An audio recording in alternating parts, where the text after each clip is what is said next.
have to let you know that I was born in the field of deaf studies. I always wanted to try to understand myself as a person. I wanted to understand more about people and what was important in the world, what was normal. I grew up in that analysis in my mind always. And my PhD is in linguistics, both spoken and ASL languages. But of course, for me, I was more fascinated with the ASL language, but English structure as well, and when I would present on things on the difference. The title of my talk today is from my dissertation and my work on my PhD on the analysis I did as a published paper, and I will explain more about that later in my talk. Right now, I'm thrilled to be here about showing my dissertation work. I don't often have an opportunity to do so, so I'm really happy to be here. Someone asked me how many times I've been able to present on this, and I said only 5. So I'm thrilled that you invited me to be here today. This helps me understand what I wrote and the different perspectives. And when I use the phrase deaf people, excluding hard of hearing, when I use the term deaf, it's an inclusive term. I mean everyone who may have a hearing loss. People who identify as deaf, also with various levels of hearing loss.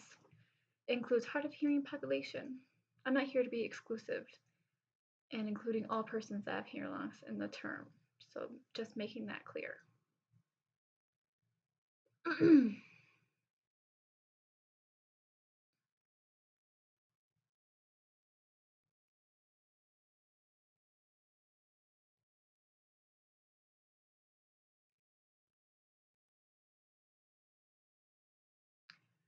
When I was in the field of linguistics, of course, there was different language structures I had to learn and understand and how it worked, and the cognition was involved with each language and the language processes.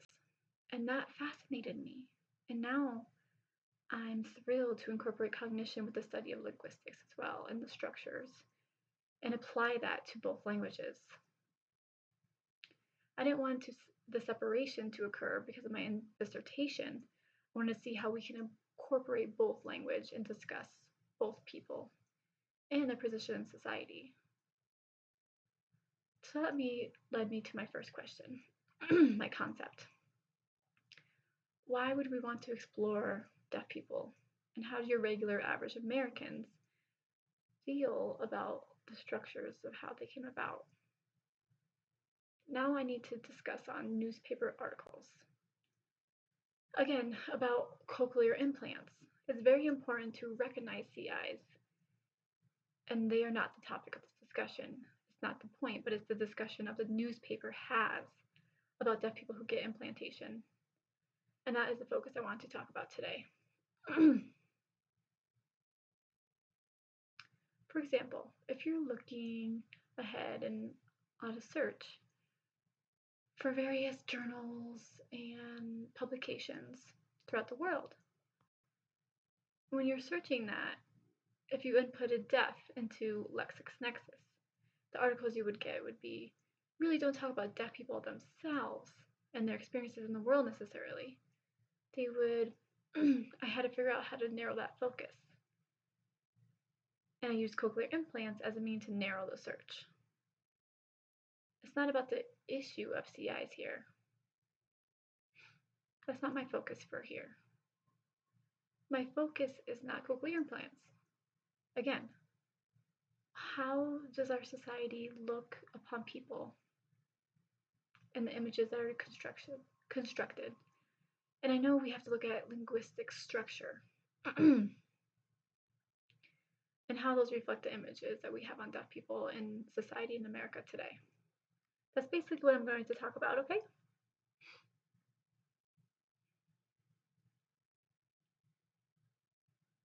Oh, one more thing. The article published between 2006 and 2009, you might wonder why I did that. If you didn't limit the time, it would be way too many articles. Would have to sift through. I finished my dissertation and it was published in 2011, so I already had been analyzing the data for about 5 years, 5 to 6 years before that. So I picked a 3-year span of articles. And I also made sure that the technology of cochlear implants was the same at that time in 2006 and 2009. It accompanies many regulations from the FDA to be eligible for implantation. We have to do what is called a hearing test that has to be measured,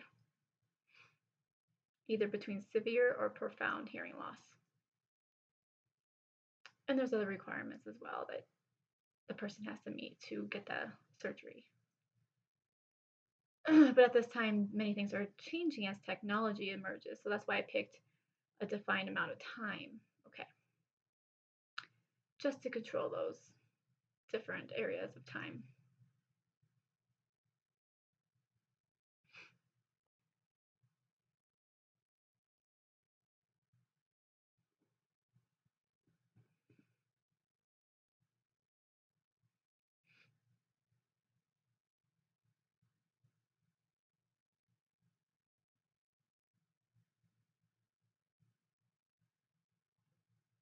Did you guys know that there's been research and studies done on something as a framework that informs the way that will guide your research? While I was analyzing that, I was suited the research and I decided upon critical discourse analysis, CDA. Many of you now CDA as a field came to the fore in about 1970s. At that time, for example, perhaps you were familiar with the published Pedagogy of the Oppressed, that book from the man Fear from Brazil.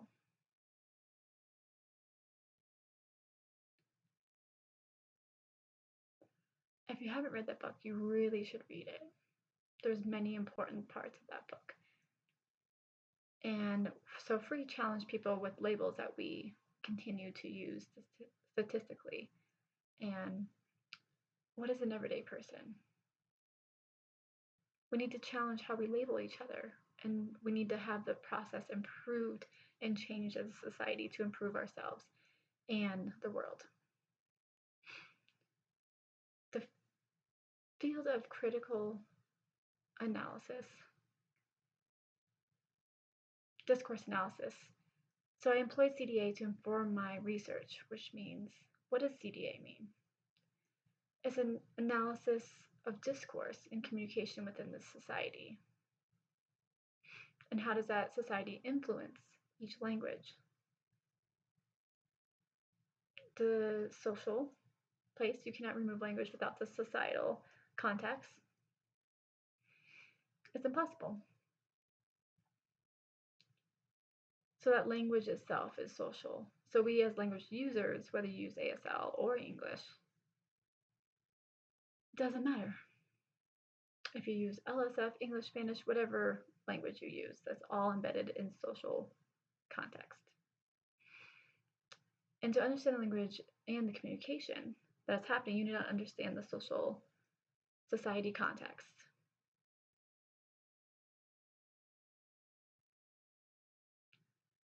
CDA recognizes that because our language of society, we often use specific language structures.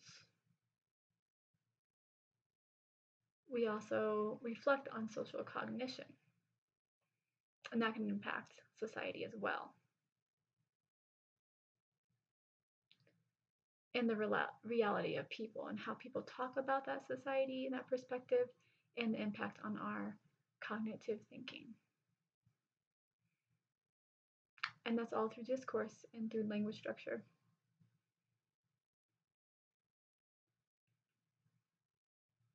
So CDA helps us to study the interrelationship between language, ideologies, and power structures. I focus my research on that. Ideology is when our ideologies include our knowledge, our attitudes, our perspectives, what our values, and relating that to language structure and people's roles in their position in society. All those things are related.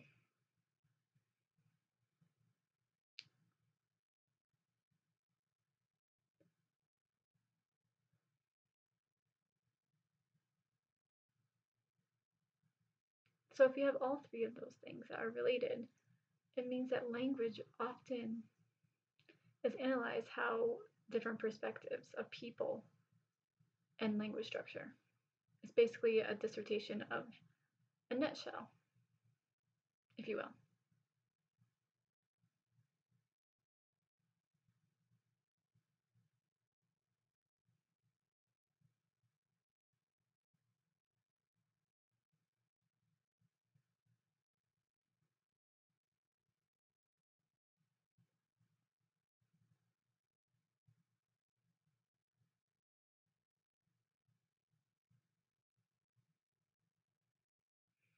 Okay, so using this framework from Van de Beek in his work on social cognition, do you see a problem here? Do you notice that cognitive attitudes and recognizing those about yourself and about a group of people and how it directly affects social structure? My attitude is invisible. So how can my attitude be seen as a social structure? It can't be seen through the interface of discussion and discourse and how we use our language. But how do we understand that and what language is?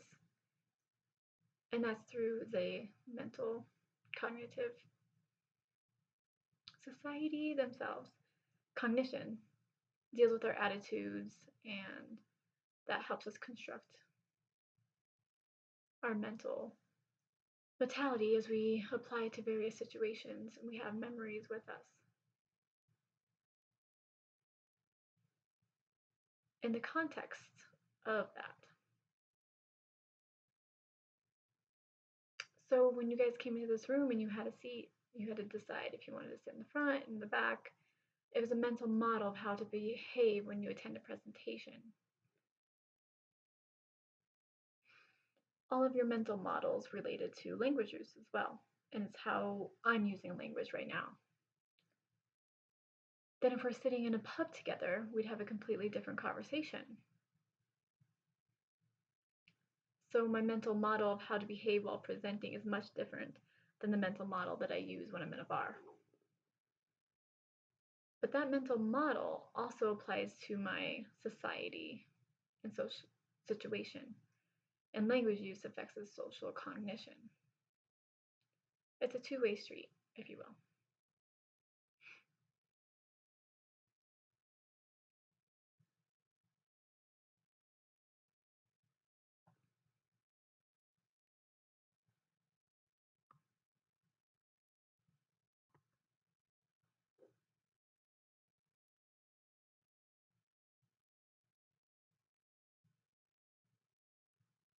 When you view different structures through language, it's a lot of work.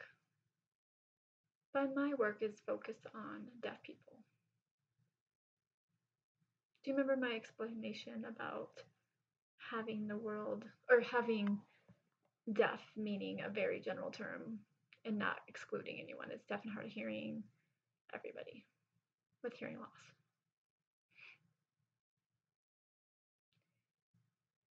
And this comes from that perspective. When talking about the structure, many people are curious of what the structure of society and the people in it, and especially with cochlear implants.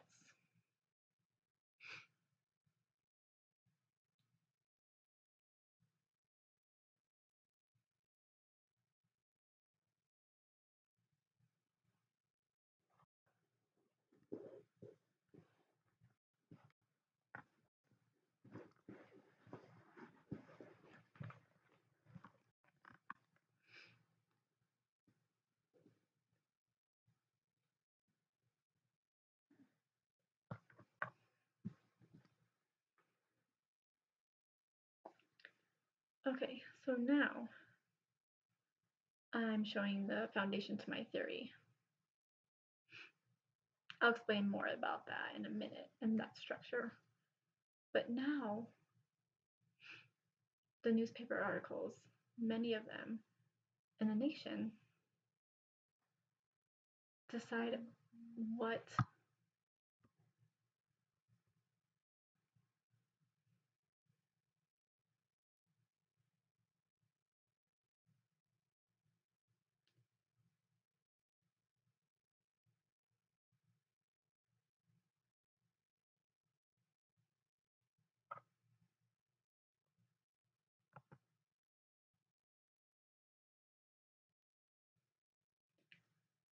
also understand that the top newspaper, Wall Street,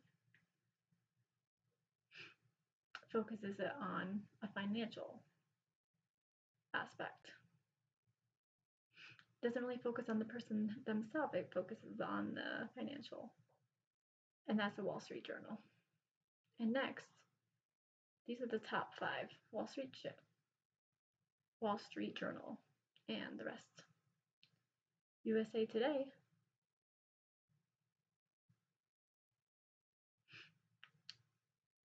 2 million people. And the New York Times, 1 million people read it. And the Washington Post, about 520,000 people read that newspaper.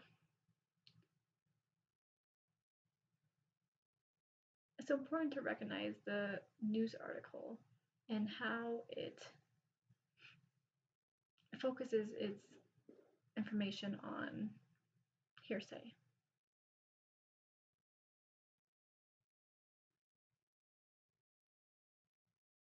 And these newspaper articles spread this information to millions of people across the country. It goes to different states like Iowa, all over the Midwest. And now you have to practice this information from those companies and continue to pass along the information to other people.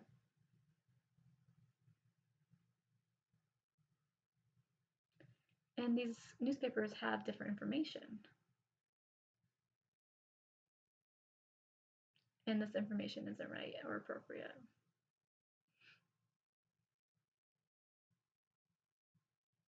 And it doesn't mean that these newspapers are the same of all over America.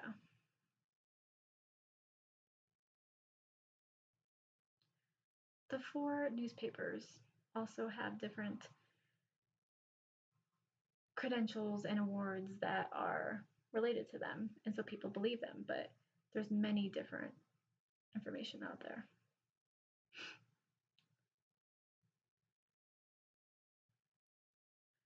When I use 3 different search engines, LexisNexis,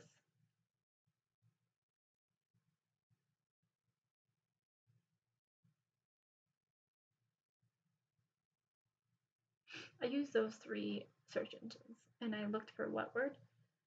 Cochlear implant.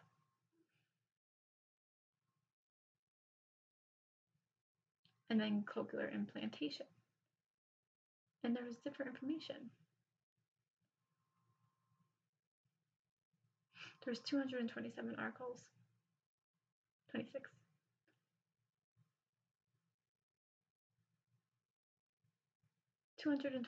articles I was looking through, and some articles are about discussing if they were against cochlear implants. And many people didn't focus on that. And they wanted, again, to focus on the people of society. And again, the articles didn't mention much about the people themselves. There's 89 articles about, or 86 articles about people and children and adults of deaf people that have cochlear implants and discuss about themselves and their attitudes.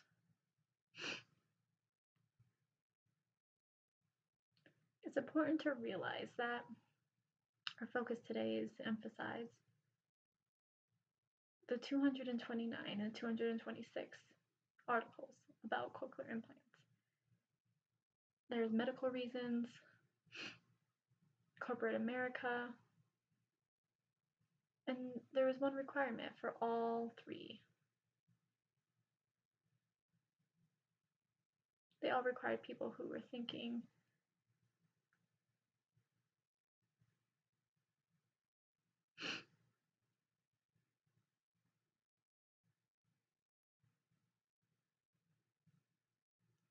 There was different and various perspectives of the positive and negatives of having cochlear implants. But again, they didn't talk about deaf people themselves.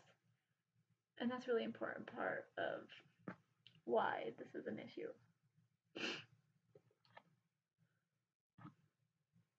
And now relating to media and the CDA discussion and ideology with the perspectives of different groups of people. And the newspaper articles that can express reality and often influence people. Of course, we all have different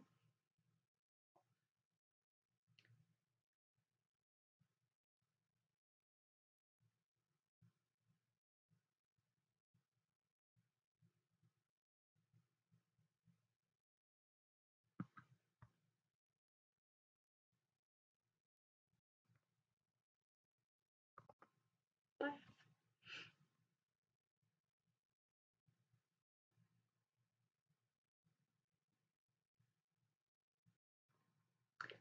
We ended up with the same information about a lot of structure related to maybe information not the same and didn't have the same information of all three. And I also needed to support those arguments.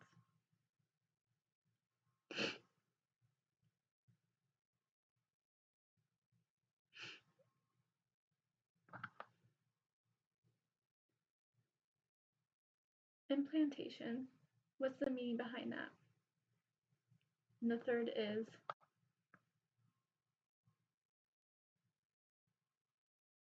we have to understand those three and to have a sentence and with an explanation to understand this completely. It also doesn't really show the relationship often.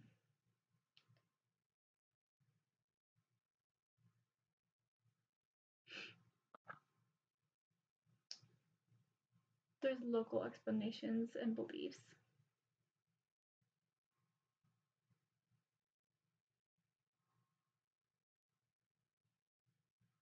Lexical choices.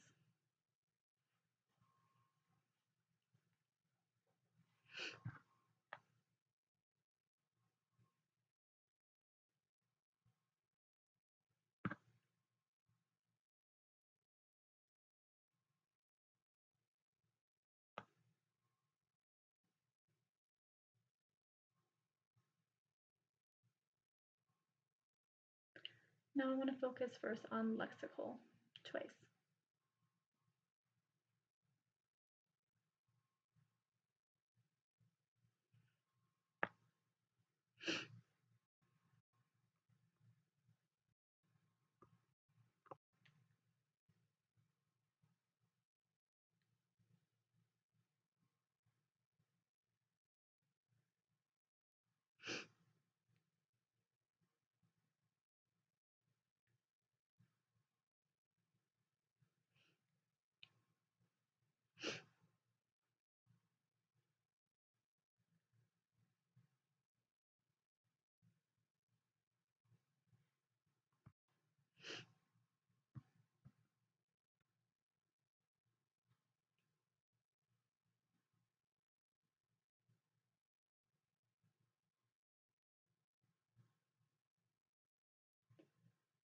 Okay, first I want to discuss lexical choices.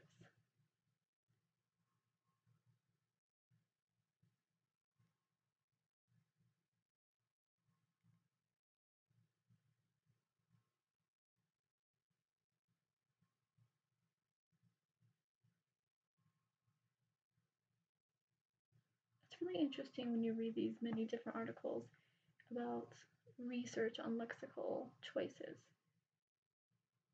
on deaf people and hearing people.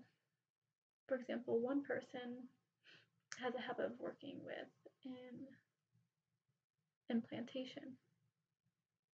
And it was an article in lexical choices that the words that were chosen to describe those people.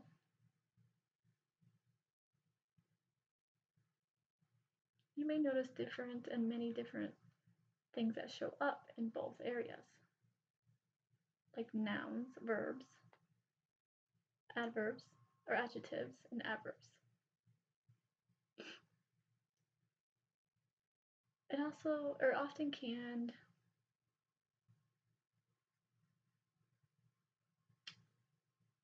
evaluative.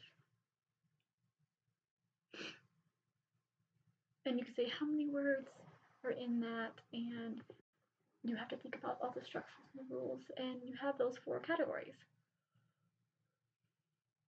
And remember, I have 86 articles, and every word I have to pick out and make choices and put those into 4 different groups.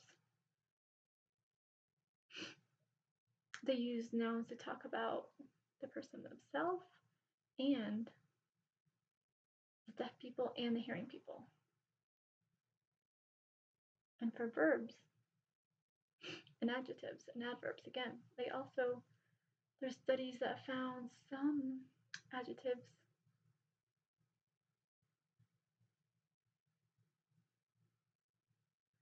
have to be matched up with adverbs and with the verb and adjectives with the subject or the noun.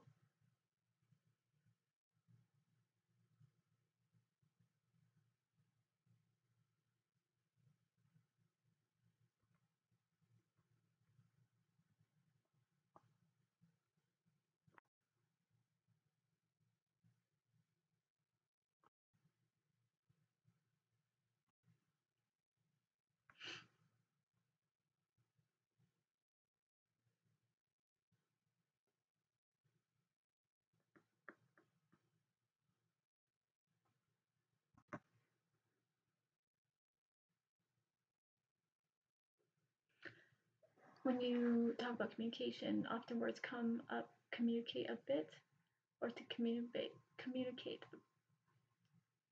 a bit of communication.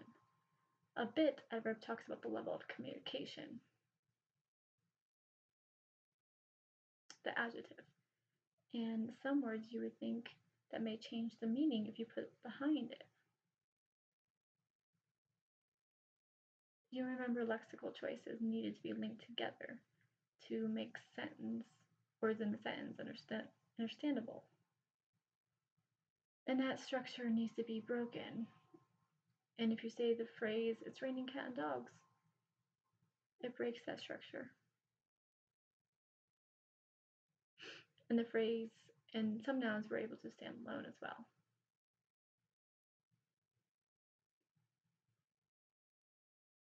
Some characteristically taken about deaf people, others about hearing people.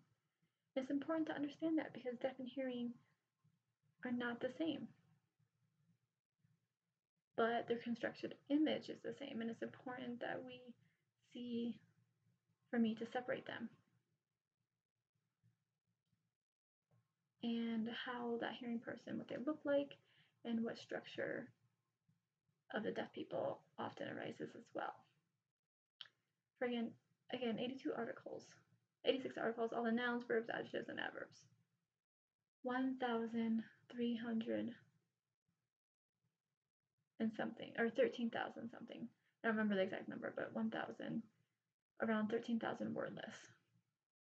Again, they kept showing up in different articles, and a lot of them were repetitions. I began to phrase out the words in parentheses.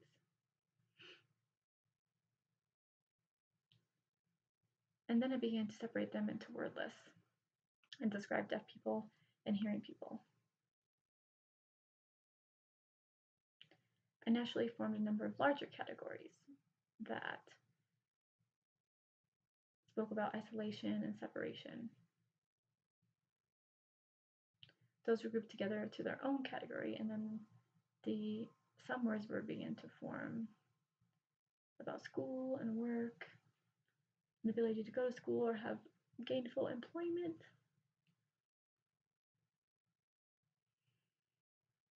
And that natural list and pattern formed.